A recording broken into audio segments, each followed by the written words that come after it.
Hello students, हम कर रहे हैं class 12th NIOS board senior secondary course English code 302। English की बुक का चैप्टर है नंबर 7 आफ्टर 20 इयर्स। इस चैप्टर का एक्सप्लेनेशन हम कर चुके थे। आज हम इसके क्वेश्चन आंसर स्टार्ट कर रहे हैं। तो अगर आपने एक्सप्लेनेशन का वीडियो नहीं देखा है तो पहले आप उसको चेकआउट कर सकते हैं। तो हम स्टार्ट कर रहे हैं इन टेक्स्ट क्वेश्चंस 7.1 से। सो स्टार्ट करते हैं question 1। What is the setting of the story? ये जो स्टोरी है इसका बैकग्राउंड क्या है? तो क्या होता है, न्यूयॉर्क सिटी की स्ट्रीट्स, सुनसान सड़कें हैं, रात का समय है और बहुत ही ठंडा मौसम है, हवा चल रही है और बारिश भी हुई है। इस तरह की सेटिंग है स्टोरी की।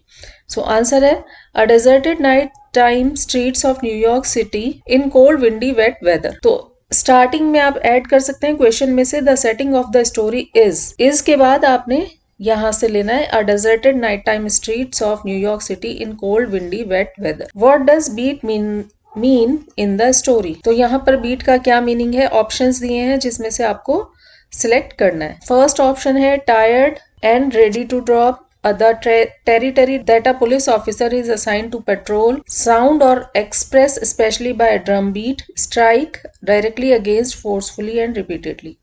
तो इनमें से कुछ भी नहीं है। ऑप्शन है आपका territory that a police officer is assign to patrol, यानी ऑप्शन बी करेक्ट है। यानी वो जगह जहां पर एक पुलिस ऑफिसर पेट्रोलिंग कर रहा है, गश्त लगा रहा है, उस टेरिटरी को बोलते हैं बीट। नेक्स्ट है what is the policeman doing? Policeman क्या कर रहा है? तो क्या कर रहा है? वो गश्त कर रहा है, अपनी ड्यूटी कर रहा है, पेट्रोलिंग की ड्यूटी कर रहा है। खाली सड़कें हैं, सुनसान सड़कें हैं क्योंकि बारिश हुई है। और वो साथ साथ क्या कर रहा है? सारे दरवाजे चेक कर रहा है, सारे डोर्स को वो चेक कर रहा है कि कोई खुला हुआ तो नहीं रह गया है। अपनी छड़ी घुमाता जा रहा है और चारों तरफ बहुत ही ध्यान से देखता जा रहा है, मुड़ मुड़ के वापस पीछे देखता है सब चीज सिक्योर है या नहीं। तो आंसर रीड कर लेते हैं। The policeman is on regular petrol duty. He moves up the deserted street trying doors as he goes, twirling his club and looking around cautiously as he checks everything is secure on his beat. What does club mean in the story? Club का क्या मतलब है? Option marked है already. Stout stick that is larger at one end. एक मोटी सी छड़ी होती है जो कि जिसका एक एंड जो है वो थोड़ा ज्यादा मोटा होता है, उसको बोलते हैं क्लब। यहाँ पर क्लब का ये मीनिंग है। इस स्टोरी में जो क्लब का मीन है वो ये है आएगा। ऑप्शंस जो दूसरे हैं वो भी क्लब का मीनिंग शो कर सकते हैं, लेकिन आपको वो मीनिंग मार्क करना है जो कि आपके टेक्स्ट से रिलेटेड है, क्योंकि कई बार क्या होता है एक वर्ड के एक से ज्यादा मीनिंग हो सकते हैं। The words that describe the policeman are. Policeman को डिस्क्राइब करने वाले कौन से वर्ड्स हैं? नोट लिखा है quote lines from the story to justify your answer. मतलब आप उसको ऐसा क्यों बोल रहे हो, ऐसी लाइन आपको स्टोरी में से फाइंड आउट करके बतानी है जिनसे पता चले कि हाँ वो उस पुलिसमैन के अंदर ये क्वालिटी थी। तो फर्स्ट है इम्प्रेसिव। इम्प्रेसिव वर्ड कहाँ पे आया है टेक्स्ट में? जब वो लिखा है उन्होंने शुरू में the policeman on the beat moved up the avenue impressively. तो जब वो अपनी गश्त लगा रहा है तो बहुत ही इम्प्रेसिवली, प्रभावशाली तरीके से रोड पे चल रहा था, तो इसलिए वो इम्प्रेसिव है पुलिसमैन। फियर्स वो नहीं है। कॉन्फिडेंट है। कॉन्फिडेंट को शो करने वाली कौन सी लाइन है? The police officer walk with a slight swagger. Swagger के साथ वो चल रहे हैं, तो इससे शो होता है कि वो उनके अंदर कॉन्फिडेंस भी है। स्कैरी वो नहीं है, एग्रेसिव भी नहीं है, ब्रेगार्ड भी नहीं है। कॉशियस है। कॉशियस का किससे पता चलता है? उसके लिए कौन सी लाइन आई है? He tried doors as he went turning now and then to cast his watchful eye down the road. तो वो सारे डोर्स को चेक कर रहे थे कि कोई कहीं पर खुला हुआ तो नहीं है ना, और वापस मुड़ मुड़ के वो रोड पे चेक कर रहे थे कि पीछे कुछ गड़बड़ तो नहीं है ना। तो इससे पता चलता है कि वो कॉशियस है, सावधान है बहुत। तो तीन ऑप्शंस हो जाएंगे इसके, impressive, confident and cautious. In text questions 7.2, what can be inferred about the personality of the man in the doorway based on the description of his appearance and actions? या इसमें से आपको चूज करना है कि जो मैन यानी कि बॉब वेट कर रहा था हार्डवेयर स्टोर के पास, दरवाजे पर वेट कर रहा था, उसकी कैसी पर्सनैलिटी थी, उसके अपीयरेंस को देखकर और उसके एक्शंस को देख के क्या पता चलता है। क्या वो हम्बल और मॉडेस्ट था, वेल्दी एंड कॉन्फिडेंट था, शाई और रिजर्व था, केयरलेस एंड अनकेम्प्ड था? जिस तरह से उसके डायमंड्स वगैरह पहने हुए थे, है ना, स्कार्फ में डायमंड लगा हुआ था और सिगार वगैरह वो पी रहा था उससे पता चलता है हमको कि इज वेल्दी एंड कॉन्फिडेंट। उसकी अपीयरेंस और एक्शन से क्या पता चलता है, is wealthy and confident. How did this man describe his friend Jimmy Wells, उसने अपने फ्रेंड को कैसे डिस्क्राइब किया है? क्या उसने उसके बारे में बोला his worst enemy? No. As a cunning and clever person? No. As his best chum and finest chap in the world, ये लाइन आई थी एग्जैक्टली टेक्स्ट में कि वो जिमी वेल्स के बारे में क्या बोलता है कि वो उसका बेस्ट चम है और फाइनेस्ट चैप है, यानी बहुत अच्छा लड़का है और उसका बेस्ट फ्रेंड है। So option C will be the correct. Next, why did man travel to the west to make his fortune, तो जो वो बॉब था वो वेस्ट क्यों चला गया था, यानी शिकागो क्यों चला गया था अपना भाग्य बनाने के लिए? The man travel to the west to make his fortune because he believed that the West offered best prospects for achieving success and wealth. क्योंकि उसको क्या लगता था कि जो वेस्ट में उसको बहुत अच्छी अपॉर्चुनिटीज मिल जाएंगी सफलता और धन प्राप्त करने के लिए, वहां पर बहुत अच्छी अपॉर्चुनिटीज, बहुत अच्छे प्रॉस्पेक्ट्स हैं, उसको ऐसा लगता था, इसलिए वो वेस्ट यानी शिकागो चला गया था। Where did Jimmy Wells and the man in the doorway grow up, यानी जिमी वेल्स और जो आदमी था वो बॉब जो डोरवे पर वेट कर रहा था, वो कहाँ पर बड़े हुए थे, कहाँ रहकर वो बड़े हुए थे? तो आंसर है Jimmy Wells and his friend grew up in the New York city, तो न्यूयॉर्क सिटी में बड़े हुए थे, दोनों फ्रेंड्स थे, तो उनका बचपन कहाँ बीता था, न्यूयॉर्क सिटी में बीता था। Who made a promise 20 years ago, what was the promise, 20 साल पहले किसने वादा किया था और प्रॉमिस क्या था? तो जो स्ट्रेंजर था बॉब और उसका फ्रेंड था जिमी वेल्स, उन्होंने एक दूसरे से वादा किया था 20 साल पहले, और उन्होंने क्या वादा किया था कि वो एक रेस्टोरेंट पर मिलेंगे जिसका नाम है बिग जो ब्रांडीज रेस्टोरेंट, और वो 10 बजे मिलेंगे, आफ्टर 20 years वो मिलेंगे और सेम डेट पर मिलेंगे, जब वो अलग हुए थे उसी डेट पर और उसी समय पर बिग जो ब्रांडीज रेस्टोरेंट पे वो मिलेंगे। तो ये उनका प्रॉमिस था। रीड कर लीजिए इसको। The stranger in the doorway Bob and his friend Jimmy Wells made a promise to each other 20 years ago. They agreed to meet a restaurant called Big Joe Brandy's Restaurant at 10 p.m. exactly 20 years later, regardless of their circumstances. यानी चाहे जो कुछ हो जाए वो जरूर मिलेंगे। Why did the friends part? वो दोनों दोस्त अलग क्यों हो गए थे?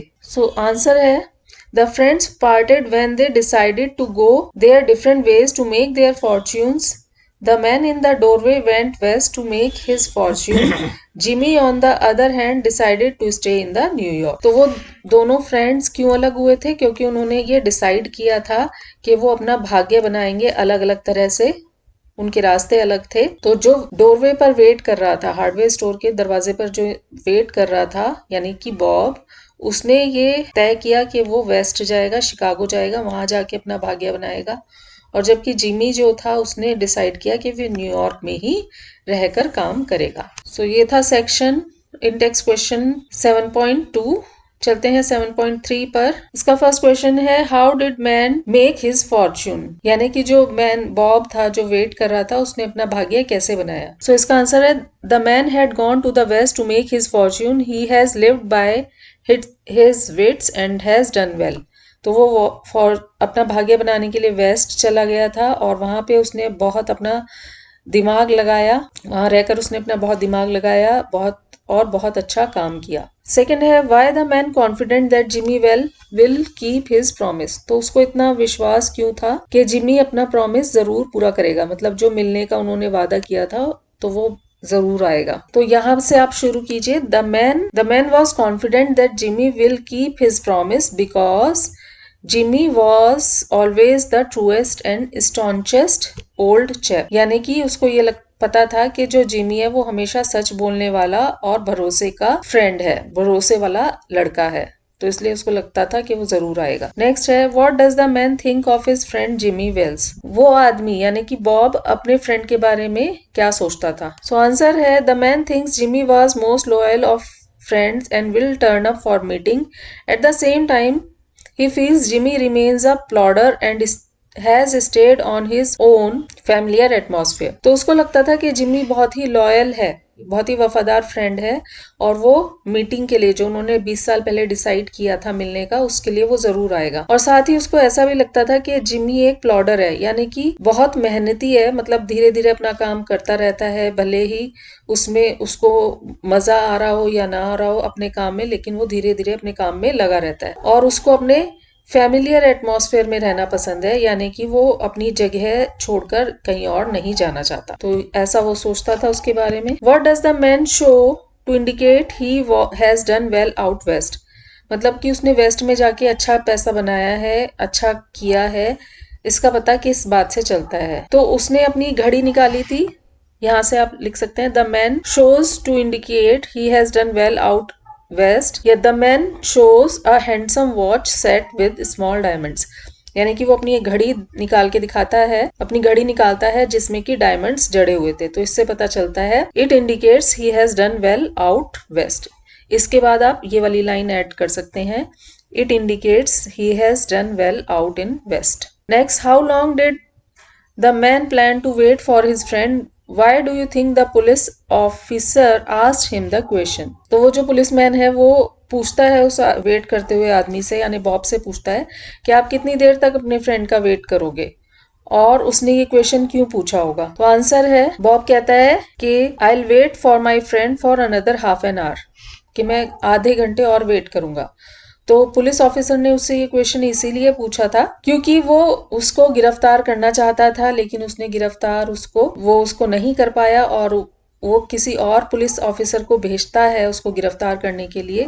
तो उसको इतना टाइम चाहिए था कि जब तक वो दूसरे पुलिस ऑफिसर को भेजे तब तक बॉब वहीं पर रुका हो, है ना। तो उसको उतना टाइम चाहिए था, तो वो इसलिए उससे पूछता है कि कितनी देर तक तुम यहाँ वेट करोगे। आपका होमवर्क है इस क्वेश्चन का आंसर इन आधा है, आधा आपको कंप्लीट करना है। नेक्स्ट है, what does the man imply about life the New York compare to life the west, यानी कि वो जो आदमी था, यानी जो वेट कर रहा था बॉब, वो न्यूयॉर्क और वेस्ट में जो लाइफ है उसको कैसे कंपेयर करता है। बॉब क्या बोलता था, New York makes people dull while the west sharpens them, कि न्यूयॉर्क में जो लोग हैं, न्यूयॉर्क लोगों को डल बना देता है, जबकि वेस्ट में जाके लोग शार्प हो जाते हैं, ऐसा उसको लगता था।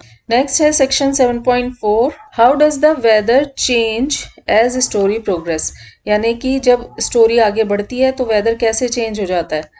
तो आंसर है, turns into a fine cold drizzle with a steady wind, पहले रुक रुक के हवा चल रही थी, हवा के झोंके आ रहे थे और बारिश भी नहीं थी, लेकिन थोड़ी देर बाद, यानी कि जब स्टोरी आगे बढ़ती है थोड़ी देर बाद क्या होता है कि एक ठंडी बारिश शुरू हो जाती है और हवा भी लगातार तेज हवा चलने लगती है। नेक्स्ट है, what was the change the Bob notice in his friend Jimmy, Bob ने अपने फ्रेंड जिमी के अंदर क्या चेंज नोटिस किया। Bob notice that Jimmy had become 2 or 3 inches taller, तो उसने क्या देखा कि जो जिमी है उसकी हाइट थोड़ा बढ़ गई है, 2-3 इंच से बढ़ गई है। नेक्स्ट है, how did Bob recognize that the tall man he was talking to was not Jimmy, तो उसको फाइनली कैसे पता चलता है कि जिससे वो बात कर रहा है पुलिसमैन से वो जिमी नहीं है। सो इसका आंसर है, as the two man crossed a well lit drug store the two man turn to have a good look at each other, Bob at once notice that the man who had claimed to be Jimmy Wells had a pug one while Jimmy had a Roman nose। तो जब Bob और वो आदमी आपस में बात करते हुए जा रहे थे तो चलते चलते वो कहाँ पहुंचे, एक ड्रग स्टोर के पास पहुंचे जहां पर की काफी ज्यादा लाइट, तो दोनों ने लाइट में एक दूसरे की तरफ देखा, अच्छे से देखा। तो बॉब ने एकदम नोटिस किया कि जो आदमी ये बोल रहा है कि वो जिमी वेल्स है, उसकी तो नोज पग जैसी है, उसकी रोमन नोज नहीं है, जबकि जिमी की जो नाक थी वो एक रोमन नाक। तो इससे वो पहचान जाता है कि जो आदमी उस कह रहा है कि वो जिमी वेल्स है, वो एक्चुअली में जिमी वेल्स नहीं है। नेक्स्ट है, what was the real identity of the tall man in the overcoat, why had he gone there. अब जो ओवरकोट में लंबा आदमी आया था जो ये बोल रहा था कि वो जिमी वेल्स है, वो असल में कौन था और वो क्यों आया था। आंसर है, the tall man in the overcoat was a policeman in plain clothes. Jimmy Wells has sent him to arrest Bob, a wanted criminal called Silky Bob। तो ये जो ओवरकोट में आदमी आया था ये भी एक पुलिस ऑफिसर था जिमी वेल्स की तरह, और जिमी वेल्स ने ही उसको बॉब को अरेस्ट करने के लिए भेजा था, क्योंकि जो बॉब था वो एक वांटेड क्रिमिनल था जिसको सिल्की बॉब कहा जाता था। शिकागो में जिसको सिल्की बॉब के नाम से जाना जाता था, वहां पर ये एक वांटेड क्रिमिनल था। इसीलिए जिमी वेल्स ने उसको अरेस्ट करने के लिए एक दूसरे पुलिसमैन को वहां प्लेन क्लोथ्स में भेजा था। नेक्स्ट है, why did Bob's hand begin to tremble as he almost finish reading the note. जब वो बॉब जिमी के द्वारा दिया गया नोट पढ़ता है तो उसके हाथ क्यों कांपने लग जाते हैं। सो आंसर है, Bob's hand began to tremble as he almost finished reading the note as the events had taken an unexpected turn. He was expecting a happy meeting and not an arrest. तो Bob के हाथ क्यों कांपने लग जाते हैं? क्योंकि जब वो लेटर उसका पढ़ता है तो उससे उसको पता चलता है कि उसके साथ क्या हुआ है, कि जिमी ने उसको अरेस्ट करने के लिए किसी को भेजा है। इवेंट बिल्कुल अनएक्सपेक्टेड टर्न ले लेती हैं और बॉब तो एक्सपेक्ट कर रहा था कि वो अपने फ्रेंड से मिलेगा, उनकी हैप्पी मीटिंग होगी, और वो अपना अरेस्ट एक्सपेक्ट नहीं कर रहा था कि उसकी गिरफ्तारी हो जाएगी। इस चीज को वो एक्सपेक्ट नहीं कर रहा था। यही सब सोच के बॉब के हाथ कांपने लगते हैं। Last question, why would you have done in Jimmy Wells place. अब ये आपका पर्सनल आंसर हो सकता है, आप अपनी मर्जी से कुछ भी आंसर इसमें लिख सकते हैं। एक एग्जाम्पल आंसर यहाँ पे गिवन है, I would have done the same as Jimmy Wells did, यानी जिमी वेल्स ने जो किया मैं भी, अगर मैं उसकी जगह होता तो मैं भी वही करता। इसके बाद यहाँ पर कैरेक्टर स्केचेस दिए हैं बॉब या सिल्की बॉब के बारे में और जिमी वेल्स के बारे में। तो बॉब का कैरेक्टर क्या है, once a close friend of Jimmy, now polished and involve in a life of crime. पहले तो वो बॉब जो था जिमी का फ्रेंड था, क्लोज फ्रेंड था, लेकिन बाद में क्या हुआ था, 20 साल बाद, 20 सालों के अंदर क्या हो गया था कि वो क्रिमिनल बन चुका था। नेक्स्ट क्या है, exhibit sentimentality and criminality highlighting the impact of time on individuals. तो बॉब के अंदर सेंटिमेंट्स भी हैं और वो क्रिमिनल भी है ना, दोनों चीजें एग्जिबिट कर रहा है। बॉब के अंदर दोनों क्वालिटी हैं, अपने फ्रेंड के लिए इमोशनल भी है और लेकिन साथ ही साथ वो एक क्रिमिनल भी है। तो इससे हमें पता चलता है कि टाइम का अलग अलग लोगों पर अलग अलग प्रभाव हो सकता है। Represent the changed dynamics of friendship and life choices over 2 decades। अब ये दिखा रहे हैं इसमें कि जो फ्रेंडशिप की डायनामिक्स है वो भी थोड़ी बहुत चेंज हो गई है ना, दो दशकों के अंदर उनकी लाइफ चॉइसेस के हिसाब से उनकी फ्रेंडशिप की जो डायनामिक्स है वो भी चेंज हो चुकी है। यानी वो फ्रेंड्स तो हैं लेकिन वो उतना क्लोज नहीं रहे। अब दोनों को अपना जो काम है उसको वो ज्यादा इम्पोर्टेंट है उनकी लाइफ में instead of friendship. Jimmy Wells के बारे में, a uniformed policeman with a quite demeanour who questions Jimmy about his activities. यहाँ जिमी नहीं होना चाहिए, यहाँ पे होना चाहिए बॉब। बॉब से वो सब कुछ पूछता है ना उसकी एक्टिविटीज के बारे में। पहले यूनिफॉर्म में आया था वो, है ना, यूनिफॉर्म में आया था, था वो पुलिसमैन बन के आया था और उसने अपने बारे में नहीं बताया बॉब को, और लेकिन उसके बारे में वो सब कुछ पूछता रहा। Symbolises law and order adds tension to the narrative, है ना, वो लॉ और ऑर्डर का सिंबल है, यानी कि वो लॉ और ऑर्डर के लिए अपनी फ्रेंडशिप की भी परवाह नहीं करता और अपने फ्रेंड को गिरफ्तार करवा देता है। तो ये चीज थोड़ा सा टेंशन ले आती है स्टोरी के अंदर लास्ट में। नेक्स्ट पॉइंट है, central character symbolizes constituency and the passage of time. तो वो मेन कैरेक्टर है क्योंकि उसके अंदर बहुत सारी क्वालिटीज यहाँ पर दिखाई गई हैं। लॉयल है, अपनी जॉब के लिए पूरी तरह से डेडिकेटेड है, कांस्टेंट है, मतलब कि उसका जो व्यवहार है वो जरा भी इधर से उधर नहीं हो सकता, भले ही फ्रेंडशिप ही रास्ते में क्यों ना आ जाए, लेकिन जो उसको करना है करना है। तो मेन सेंट्रल कैरेक्टर है यहाँ पर जिमी वेल्स।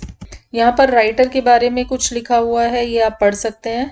ओ हेनरी के बारे में, जैसे ओ हेनरी का real name William Sydney Potter था। ग्रीन्सबोरो में वो बॉर्न हुए थे, नॉर्थ कैरोलिना में 1862 में। और शॉर्ट स्टोरी उनका स्पेशलाइजेशन था, शॉर्ट स्टोरी वो लिखा करते थे। इनकी ये जो स्टोरी थी वो 4 मिलियन में पब्लिश हुई थी 1906 में। ठीक है, तो ये सारा आप कुछ अगर चाहें तो आप पढ़ सकते हैं राइटर के बारे में। इसके बाद ग्रामर पोर्शन स्टार्ट हो रहा है। तो यहाँ पर तो ग्रामर पोर्शन में यहाँ पर एक्सप्लेन किया जा रहा है simple, complex and compound sentence को, यानी सिंपल सेंटेंस क्या होते हैं, कॉम्प्लेक्स क्या होते हैं और कंपाउंड सेंटेंस क्या होते हैं। देखिए यहाँ पर एग्जांपल से इन्होंने समझाया है। जैसे फर्स्ट एग्जांपल है, the sun sets in the west. तो जो सन है वो वेस्ट में सेट होता है, यानी सन कहाँ छुपता है, वेस्ट में डूबता है। तो सिंपल सेंटेंस में क्या होता है, सिर्फ एक वर्ब होती है और एक इंडिपेंडेंट क्लॉज होती है। जब सिर्फ एक सब्जेक्ट और एक वर्ब होती है सेंटेंस के अंदर, जैसे यहाँ पर है सेट्स, सेट्स एक सिंगल वर्ब है, इसके अलावा और तो कोई वर्ब इस सेंटेंस में नहीं है।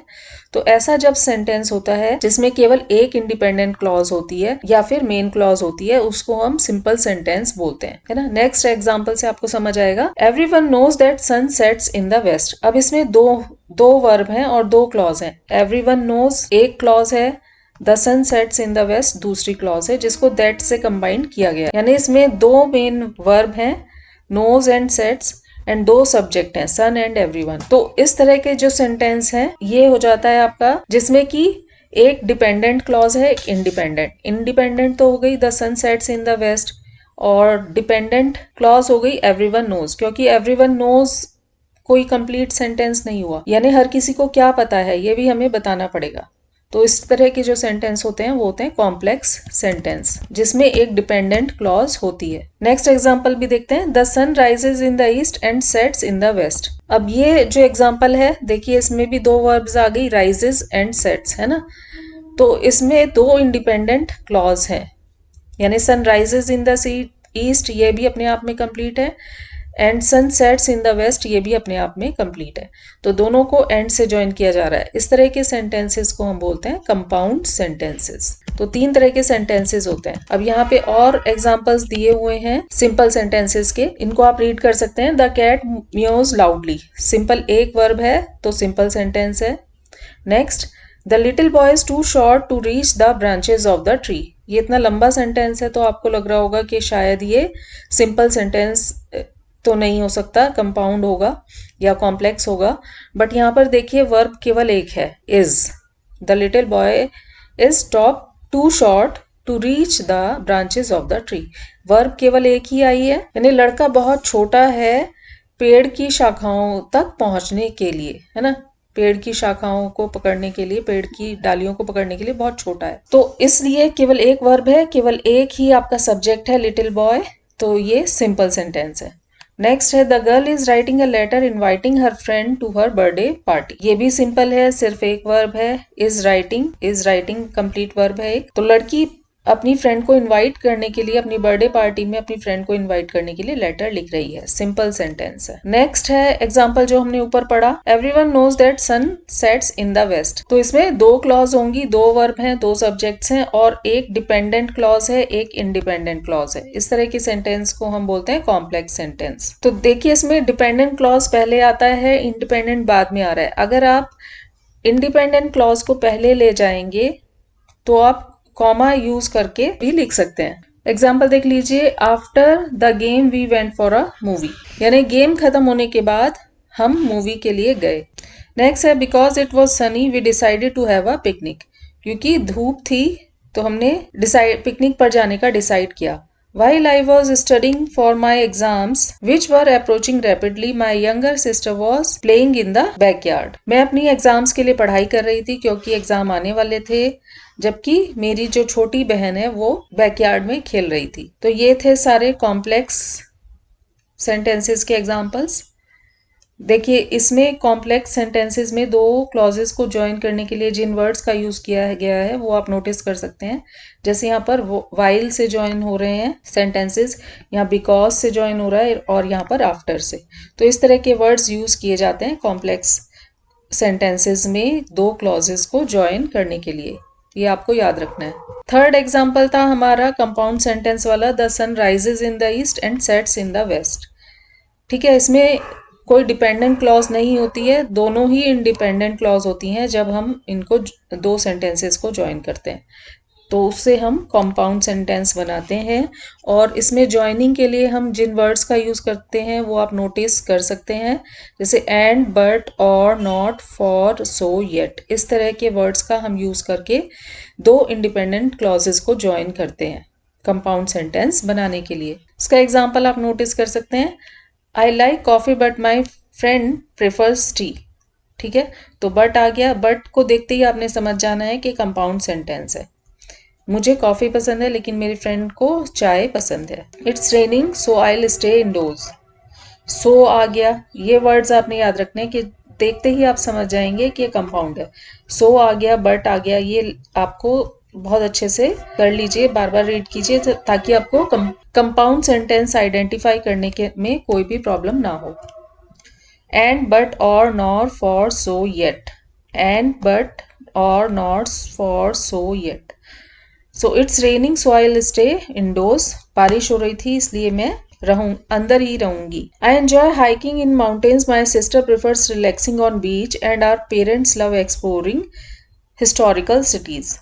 मुझे माउंटेन्स पे जाकर पहाड़ों पर हाइकिंग करना पसंद है। मेरी बहन को बीच पर रिलैक्स करना अच्छा लगता है, और हमारे पेरेंट्स को हिस्टोरिकल साइट्स को एक्सप्लोर करना पसंद है। तो देखिए अगेन एंड आ गया। यहाँ पर 3 सेंटेंस कंबाइन हो रहे हैं, 3 क्लॉजेस कंबाइन हो रहे हैं। एक जगह इन्होंने कॉमा यूज किया है और एक जगह एंड का यूज किया। तो एंड देखते ही हम समझ जाएंगे ये कंपाउंड सेंटेंस का एग्जाम्पल है, यानी कि दो से ज्यादा क्लॉज भी कंबाइन हो सकती हैं। ठीक है, अब इस पे बेस्ड क्वेश्चंस हैं।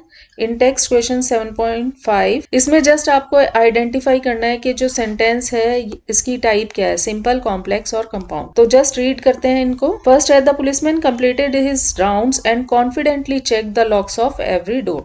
तो यहाँ पर आपने ध्यान देना है, एंड आ गया तो आपने एकदम से समझ जाना है कि ये है कंपाउंड का एग्जाम्पल है। तो फर्स्ट वाला जो एग्जाम्पल है वो हो गया कंपाउंड का। नेक्स्ट है, she walk to the store and bought some groceries. Again and आ गया तो आपने देखते ही मार्क कर देना है कंपाउंड सेंटेंस। नेक्स्ट है, after the rain stop the children went outside the to play. तो हमने ऊपर एग्जाम्पल भी देखा था, आफ्टर से 2 क्लॉज ज्वाइन हो रही हैं, the rain stop and the children went outside to play. तो ये कॉम्प्लेक्स का एग्जाम्पल हो गया। कंपाउंड जो सेंटेंस है वो आफ्टर से कंबाइन नहीं होते हैं। नेक्स्ट है, although it was late he decided to finish his homework. Although से यूज हो रहा है 2 क्लॉज को ज्वाइन करने के लिए, कॉम्प्लेक्स सेंटेंस हो गया। Maria loves to read but she doesn't have much time. Word से कंबाइन हो रही है दोनों क्लॉज, सो ये एग्जाम्पल हो गया कंपाउंड। नेक्स्ट है, the cat slept peacefully on the window sill. एक ही वर्ब है, एक ही बार वर्ब आई है और एक ही बार सब्जेक्ट है, तो सिंपल सेंटेंस हो गया ये। Whenever it rains the streets get flooded. Whenever use हो रहा है ना, वेन एवर आ गया तो ये एग्जाम्पल हो गया आपका complex. Sara bake cookies but her brother decorated them का एग्जाम्पल हो गया। एंड आ गया। Because he forget his umbrella, Peter got soaked in the rain. अब पीटर जो है भीग गया बारिश में क्योंकि वो अम्ब्रेला भूल गया था। सो ये किसका एग्जाम्पल है, कॉम्प्लेक्स का एग्जाम्पल है। सैम एंजॉयज प्लेइंग बास्केटबॉल सो ही प्रैक्टिसेस एवरी डे। सो आ गया तो कंपाउंड हो गया, कंपाउंड का एग्जाम्पल हो गया। नेक्स्ट एक और रह गया, the dog barked loudly when the door bell rang. When आ गया तो व्हेन किस में आता है, कॉम्प्लेक्स में। तो ये थे क्वेश्चन आंसर्स। इसमें कुछ अभी टर्मिनल क्वेश्चंस और कुछ ग्रामर पोर्शन और रह गया है जिसको कि हम कवर करेंगे नेक्स्ट वीडियो में। तब तक आप इतना रिवाइज कीजिए। वीडियो कैसा लगा आप कमेंट करके बता सकते हैं। अगर आपको कुछ पूछना है, अगर आपको इस का सॉल्व वीडियो ये पीडीएफ अगर आपको चाहिए तो वो भी आप कमेंट कर सकते हैं, आपको उसका लिंक मिल जाएगा। अगर आपको चाहिए तो आप बता सकते हैं। तो बाकी जो इसके रिमेनिंग क्वेश्चन आंसर्स हैं उनको कंप्लीट करेंगे हम नेक्स्ट वीडियो में। तब तक आप इसको रिवाइज कीजिए। Thank you for watching, have a nice day.